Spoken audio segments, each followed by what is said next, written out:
السلام عليكم ورحمة الله وبركاته. أهلا بكم مستمعين في هذه الحلقة الجديدة من كنوز رمضان. قصتنا اليوم عن جرح الأمة الإسلامية النازف، عن فلسطين. سنستعرض في هذه الحلقة رسالتين. الرسالة الأولى من تيودور هيرتزل مؤسس الحركة الصهيونية، والتي خاطب فيها السلطان عبد الحميد الثاني، ثم نستعرض رد السلطان عبد الحميد الثاني على هذه الرسالة. فلنستمع ابتداء إلى رسالة هيرتزل إلى السلطان عبد الحميد.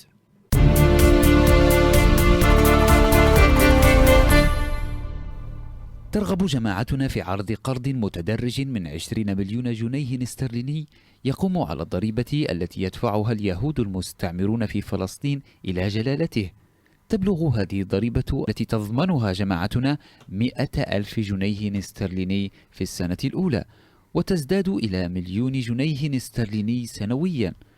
ويتعلق هذا النمو التدريجي في الضريبة بهجرة اليهود التدريجية إلى فلسطين. أما سير العمل فيتم وضعه في اجتماعات شخصية تعقد في القسطنطينية.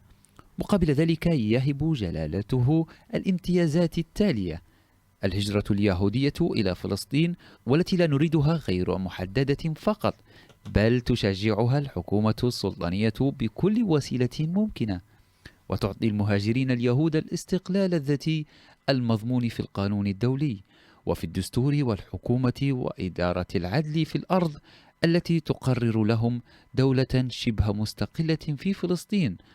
ويجب أن يقرر في مفاوضات القسطنطينية الشكل المفصل الذي ستمارس به حماية السلطات في فلسطين اليهودية، وكيف سيحفظ اليهود أنفسهم النظام والقانون بواسطة قوات الأمن الخاصة بهم. قد يأخذ الاتفاق الشكل التالي: يصدر جلالته دعوة كريمة إلى اليهود للعودة إلى أرض آبائهم. سيكون لهذه الدعوة قوة القانون. كانت هذه إذن رسالة هيرتزل إلى السلطان عبد الحميد. هل استجاب السلطان عبد الحميد إلى هذه الإغراءات؟ لنستمع إلى رد السلطان. انصح الدكتور هيرتزل بألا يتخذ خطوات جدية في هذا الموضوع. إني لا أستطيع أن أتخلى عن شبر واحد من الأرض، فهي ليست ملك يميني، بل ملك الأمة الإسلامية التي جاهدت في سبيلها وروتها بدمائها. فليحتفظ اليهود بملايينهم، وإذا مزقت دولة الخلافة يوما فإنهم يستطيعون آنذاك أن يأخذوا فلسطين بلا ثمن. أما وأنا حي فإن عمل المبضع في بدني لأهون علي من أن أرى فلسطين قد بترت من الدولة الإسلامية، وهذا أمر لا يكون. إني لا أستطيع الموافقة على تشريح أجسادنا ونحن على قيد الحياة.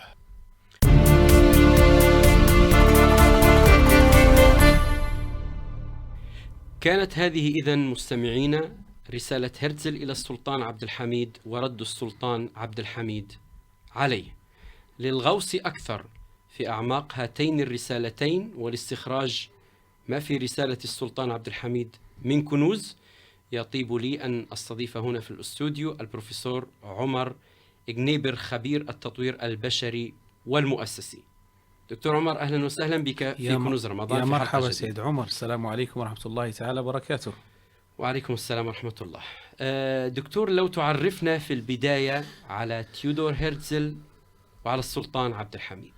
وبداية السلطان عبد الحميد هو يعرف بالسلطان الغازي عبد الحميد ابن عبد المجيد ابن محمود ابن مراد. وحقيقة كلمة مراد هذه ابن مراد ابن أرخان ابن هؤلاء، يعني ابن بايزيد ابن مراد الذين فتحوا أغلب أوروبا في ذلك الوقت. ترتيبه 34 في سلاطين بني عثمان، وهو خليفة المسلمين الثاني بعد 100. ولد يوم 21 سبتمبر 1842 بإسطنبول. تولى العرش في عمر 34 في 27 سبتمبر 1896. حقيقة درس العلوم الإسلامية، فأتم دراسة البخاري في علم الحديث، وتعلم الحديث العثماني واللغات العربية والفارسية والفرنسية، ودرس السياسة والاقتصاد، كما أنه كان رساما ونجارا وعزف الموسيقى أيضا. حقيقة مناقب كثيرة. شهد عصر افتتاح أول برلمان في عام 1877 وسمي حينها بمجلس المبعوثان. افتتحه السلطان بخطبة عن أسباب انحطاط الدولة بقصر بشكتاش في ذلك الوقت. يصنفه البعض على أنه آخر السلاطين الفعليين كخلفاء للأمة الإسلامية. يذكر له تأخيره انهيار الدولة إلى ما يربو عن 30 سنة، الذي حافظ على عدم سقوط الدولة الإسلامية في تلك الفترة أو الحقبة التاريخية. الحقيقة التاريخ مليء بذلك، بالحديث عن السلطان عبد الحميد ومناقبه. أما فيما يتعلق بهرتزل فهو حقيقة يعني زعيم الحركة اليهودية العالمية، هو اسمه تيودور هرتزل. تولى زعامة الحركة اليهودية، والذي نظم لمؤتمر بازل من 50 سنة قبل قيام الدولة أو الدولة الفلسطينية، قبل حتى وعد بلفور الدولة الصهيونية. نعم. قبل حتى قيام وعد بلفور في 1916. هذا بالنسبة لهرتزل. طيب، لو بدأنا برسالة تيودور هرتزل إلى السلطان عبد الحميد، يظهر فيها التودد للسلطان والإغراء بالمال. لماذا أغرى السلطان عبد الحميد بالمال في ذاك الوقت، وهل توقع أن يكون الرد إيجابي؟ الحقيقة في كثير من الكتابات الحديثة عن اليهود وعن الصهيونية تحديدا في العصر الحديث أنها أرادت، يعني طبعا أرض الميعاد والقصص المعروفة عليهم وكذا، يخططون من عشرات السنين، تخطيطهم استراتيجي وبعيد المدى الحقيقة، يفوق حتى كلمة استراتيجي. فبداية حديثه عن المال هو هذا أمر جهز قبل الحديث عنه يعني. لذلك عندما قال له ترغب جماعتنا في عرض قرض متدرج من 20 مليون جنيه استرليني، هكذا خطبه يعني، يقوم على الضريبة التي يدفعها اليهود المستعمرون في فلسطين إلى جلالته. شوف، اليهود المستعمرون تبلغ هذه الضريبة التي تضمنها جماعتنا 100,000 جنيه استرليني في السنة الواحدة، وتزداد إلى 1,000,000 جنيه استرليني سنويا. ويتعلق هذا الأمر بالنمو التدريجي في الضريبة التي سوف تقوم الدولة اليهودية بدفعها. مناط الرسالة هو المال. يعني ولذلك هو لماذا عرض المال؟ أيوة، لأنه هو وضعه قبل عشرات السنين، قبل حتى ما يدخل أو يوجد السلطان عبد الحميد كأحد سلاطين الدولة العثمانية أو الخلافة الإسلامية. فجهزوا هذا الأمر، هم أوقعوا الأمة في الديون، وهذه عادتهم طبعا. يعني هو الأزمات الاقتصادية الموجودة يعني ليست محض صدفة، أو يعني هي مخططة. يعني هناك التخطيط حتى الانهيار كثير من الشركات والمؤسسات والدول يخطط لها. الأزمة الاقتصادية الأخيرة كما حدث لدولة كبيرة زي آيسلند، دولة كاملة انهارت في الأزمة الاقتصادية في هذه الألفية الجديدة. فهم خططوا أستاذ عمر لذلك. يعني والدولة العثمانية كانت تعاني من مشاكل مالية كبيرة، مع أنه يقال أنه هو يعني طور الدولة العثمانية، وكانوا هم السلطان عبد الحميد كانوا في غضب، لأن من 300 مليون يعني مثلا تقول ليرة إلى 30 مليون نقصت ديون الدولة. إذا معناها قريب المخطط فسد، يعني قبل أن يطلبوا، كانوا يريدون أن يطلبوا هذا العرض أو يقدموا هذا العرض من محل قوة. طيب، وهو كان يتوقع بالتالي رد إيجابي، لأن في أموال ستدخل إلى خزينة الدولة. نعم طبعا. أنت كأنك أنت شخص انتشلت من الغرق، فنحن نقدم لك ذلك مقابل يعني شيء بسيط، يعني هي جزء بسيط من الأمة. هو هكذا ينظر هرتزل، أن الآن يعني سوف يكون يعني ما هي فلسطين أو ما هو بيت المقدس مثلا في نظر الأمة، يعني مقابل الأطراف المترامية من الدولة العثمانية. طبعا مخطط دولي كبير جدا. طبعا هم هيئوا الظروف. طبعا هذا في علم السياسة يسمى تهيئة الظروف، ثم الترميز، جعل رمز معين، ثم الضرب. يعني هذه مراحل معينة في علم السياسة الحقيقة. هيئة الظروف أصبحت الدولة، حتى أنت تلاحظ في بداية الرسالة أنه يعني فيها كيف ما نقولوا فيها، يقال أن فيها بعض التودد له، يعني أن تتكلم مع الدولة، يعني تتكلم مع رمز الصهيونية حتى الحديثة. هو يقول له جلالتك جلالته، نعم، كذا من باب يعني تمسكن حتى تتمكن. أيوة نعم، يعني هو يتمسكن حتى يتمكن. كان نحن نعترف بإمبراطوريتكم ونحن نعترف بقوتكم، ولكن نحن في حاجة إليكم، لستم أنتم من في حاجة إلينا. من يعرف هو تحصيل حاصل أنه هو من هو في حاجة إليه.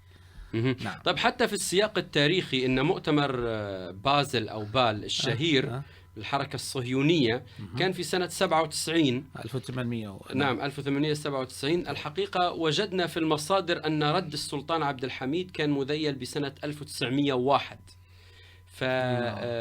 وبالتالي يتوقع أن أيضا رسالة هرتزل كانت في نفس السنة. وبعد أن رد السلطان عبد الحميد عليه بالسلب بعد ذلك بعام في 1902 أرسل نفس الشخص وهرتزل رسالة إلى وزير المستعمرات البريطاني. يعني الناس تشتغل يا دكتور. يشتغلوا طبعا، لأن أنت مصداقا لكلامك تشوف مثلا يقال أنهم هم يقولون يعني في تلك المرحلة وتلك الفترة نحن مستعدون أن نسوي أوضاع تركيا المالية. تصور أنت لما واحد يأتي لزيارة مثلا القسطنطينية ويقول ذلك، نحن مستعدون أن نسوي أوضاع تركيا المالية، سنأخذ الأراضي التي يمتلكها السلطان ضمن القانون المدني، مع أنه طبعا ربما لم يكن هناك فرق بين السلطة الملكية والممتلكات الخاصة في ذلك الوقت. قام هرتزل بزيارة القسطنطينية في 1896، ورافقه في هذه الزيارة شخص يدعى نيولينسكي الذي كانت له علاقة ودية مع السلطان عبد الحميد، كأنه يعني يأتي بصداقة يعني بشكل فيها ود يعني جلسة. ونتيجة لذلك فقد نقل بيولينسكي آراء هرتزل إلى قصر ييلز، وقد دارت حقيقة محاورات مع نيولينسكي والسلطان عبد الحميد عندما قال له هل بإمكان اليهود أن يستقروا في مقاطعة أخرى غير فلسطين؟ يعني سأل هذا السؤال. فقال له بدأ هنا يكشر عن أنيابهم في تلك الفترة، يقول له تعتبر فلسطين هي المهد الأول لليهود، فإن اليهود لهم رغبة في العودة. هذا صوتهم، أنا ندي حتى بصوتهم أنا نعرفون معنا كيف يتكلموا يعني. لهم رغبة في العودة إليها. بعدين قال إن فلسطين لا تعتبر مهدا لليهود فقط، وإنما تعتبر مهدا لكافة الأديان. هنا بدأ شنو؟ هنا يسموا فيها حقيقة الدبلوماسية، اللغة الدبلوماسية كسلطان يعني. وأجابه نيولينسكي قائلا في حالة عدم استرجاع فلسطين من قبل اليهود فإنهم سوف يحاولون الذهاب وبكل بساطة إلى الأرجنتين. في ذلك يعني بين لنا راهي مش أطماع مخطط لها وراهي مستحيل يفرطوا فيها. عرفت؟ شوف الدهاء هنا حقيقة، حتى يجعل أن السلطان يقول أن الأمر طبيعي عادي، يعني إنه ناس رقادة رياح يعني بالدارجة ونبوا نساعدوهم نحن في ذلك. نعم. طيب الآن نأتي لرد السلطان عبد الحميد عليه. تمام. الآن يعني لو استعرضنا المشهد، دولة كانت في الدولة العثمانية كانت في نهاياتها. نعم. كانت قد خرجت من حرب مع روسيا القيصرية، دولة عليها ديون، دولة فعلا يعني في انهيار. نعم. دليل ذلك أن في أول خطبة للسلطان أمام البرلمان تحدث عن أسباب انحطاط الدولة العثمانية. نعم. يعني هو في أحوج ما يكون إلى يد تنقذه. نعم، اللي هي نعم. في الأمة يعني. بالضبط. نعم. وأتته رسالة وفيها مئات الآلاف وملايين. ما الذي دفع السلطان عبد الحميد لأن يرد ردا مغايرا عما كان متوقعا في ظرفه ذاك؟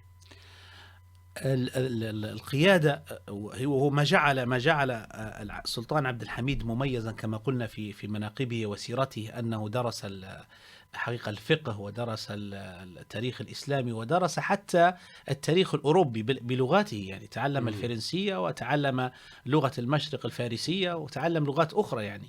فشخص محنك يعني. كان رده رد دبلوماسي عندما قال لهرتزل عن طريق صديقه نيولينسكي انصح صديقك. يعني شوف هنا بدأت الكلمة هرتزل. نعم. ألا يتخذ خطوات جديدة حول هذا الموضوع. هنا كأن الأمر بسيط، لكن بعدها بدأ يبين له في الصورة الحقيقية لهذا الأمر، لأني لا أستطيع أنا الكلام الذي حقيقة لابد أن لو يسمع. تورينا بعض الجمل. نعم. احنا استمعنا إلى الرسالة بس أيوه. وقفنا شوية عند جمل قوية. نعم. في هذه يعني الرسالة. أنا لا أستطيع، أنا كشخص الآن لا أستطيع أن أتنازل عن شبر واحد من الأراضي المقدسة.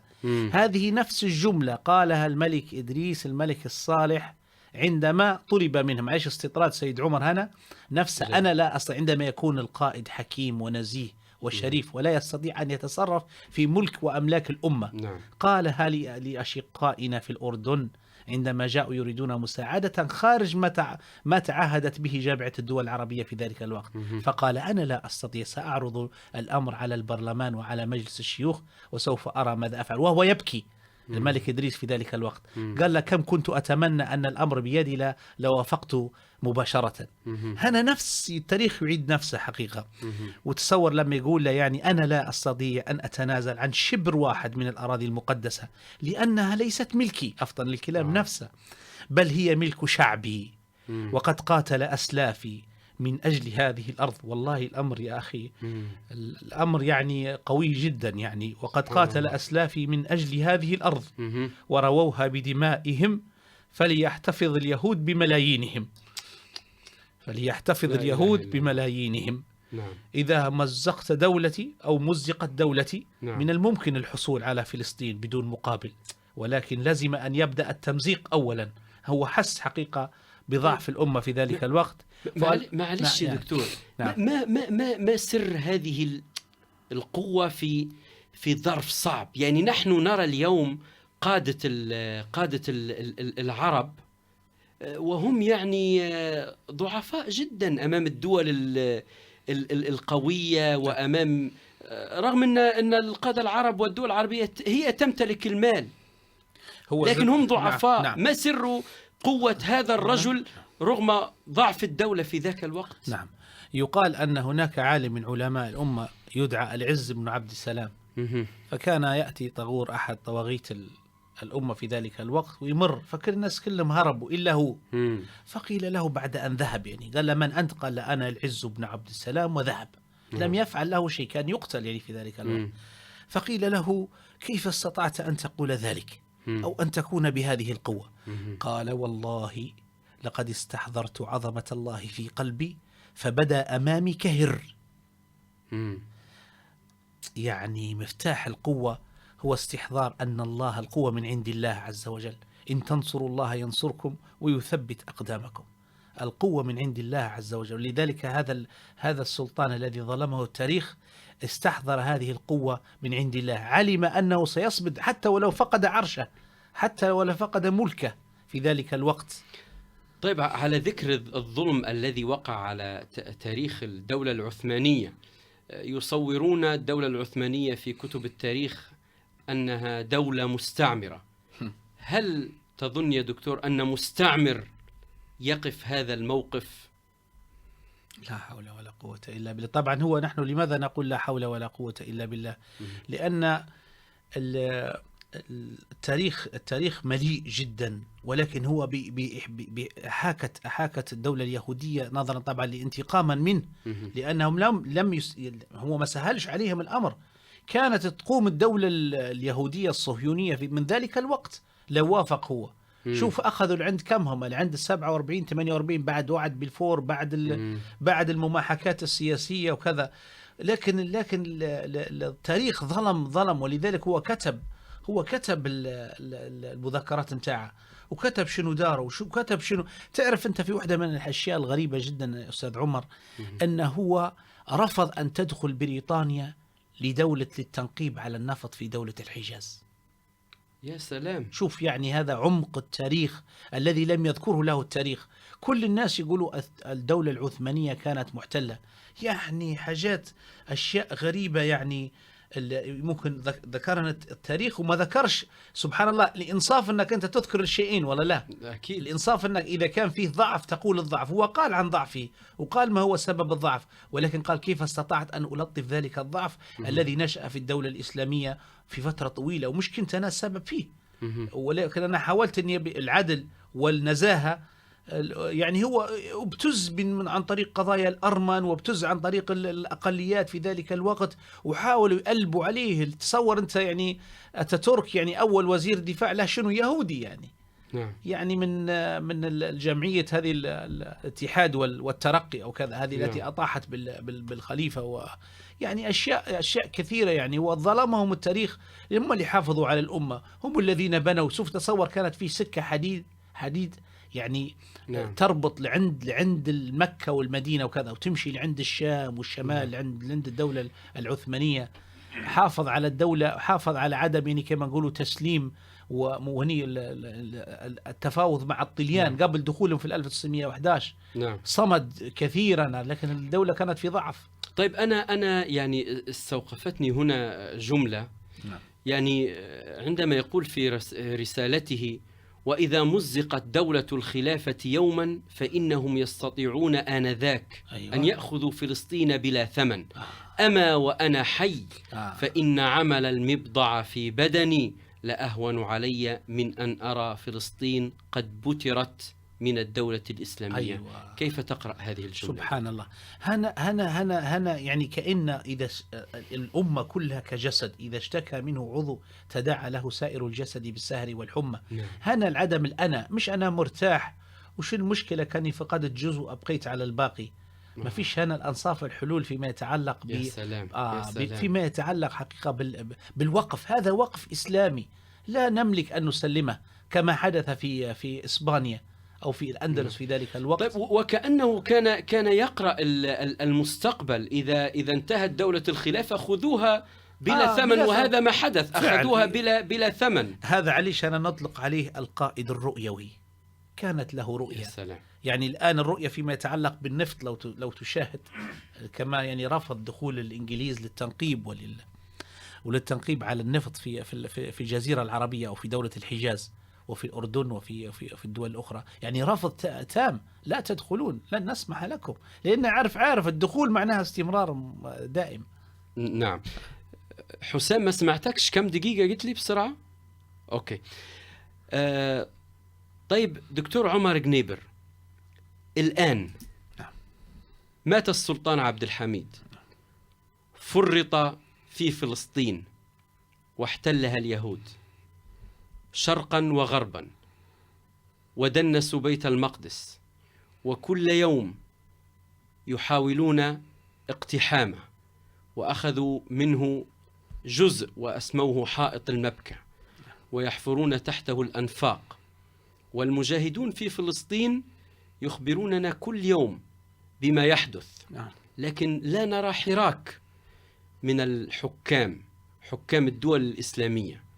فنحن اليوم لا نخاطب الحكام، ولكن نتحدث عن الشعوب، عن المسلمين، عني وعنك. ما الذي نستطيع أن نفعله لهذا المكان المقدس الذي ذكره الله في القرآن؟ وكيف نستطيع وما هي المفاهيم التي نورثها لأطفالنا في هذا الصدد؟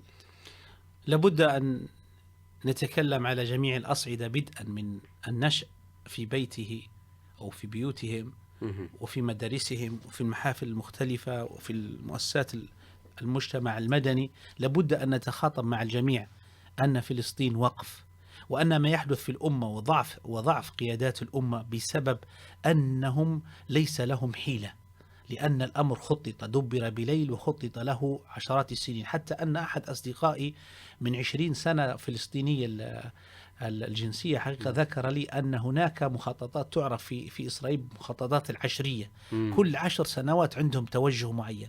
ما نراه وما نشاهده الآن التمسكن هنا وقصة السلام، هذه مخطط لها الآن موجودة في مذكراتهم. فليعلم كل واحد منا، الناس العاديين. طيب، ألا يقرأ حكامنا؟ لا يقرأ. اليوم يجرون وراء السلام ووراء كذا. لا حقيقة لا يقرؤون. زمان الشيخ أحمد نوفل ذكر هناك 16 صهيوني في المنطقة يحملون 15 منهم يحملون شهادة التخطيط الاستراتيجي السياسي في المنطقة. فهم من يحيك كل الذي نراه الآن، ونحن لا نقرأ. وإذا قرأنا لا نفهم هذه ما بين السطور حقيقة. فليحذر كل منا أننا لابد أن نستعد مثل استعدادهم من الآن، لأننا لا نستطيع أن نقوى عليهم بهذه الغثائية. بهذا المستوى، لن نستطيع أن نقارعهم. طيب ماذا نفعل؟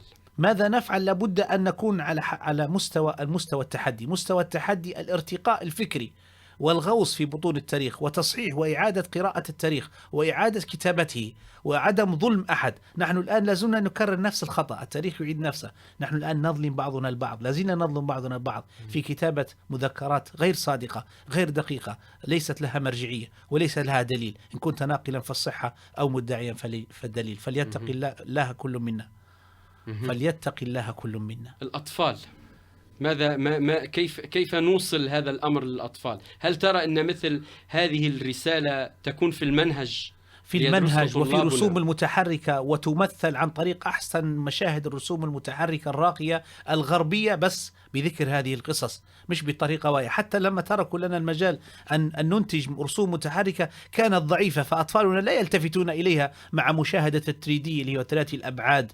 والانيميشنز اللي هو المحاكاة والملاغاة والفيرشوال رياليتي اللي هي الوسط الافتراضي والأشياء الراقية جدا. لابد أن نستخدم التقنية بجميع أنواعها لذكر هذا للأطفال عن طريق المشاهد التمثيلية في مسلسلات طويلة تبدأ من ميلاد محمد الفاتح الذي فتح القسطنطينية، صلاح الدين، قطز، هؤلاء الأفذاذ، السلطان عبد الحميد الثاني. لابد أن يعرف الأطفال، كل الأطفال يعرفون هذا المنهج ويعرفون هذه الحقائق وفق قراءة ووفق استشراف لماذا كيف سنعيد ذلك التاريخ وتلك السير الرائعة. نعم.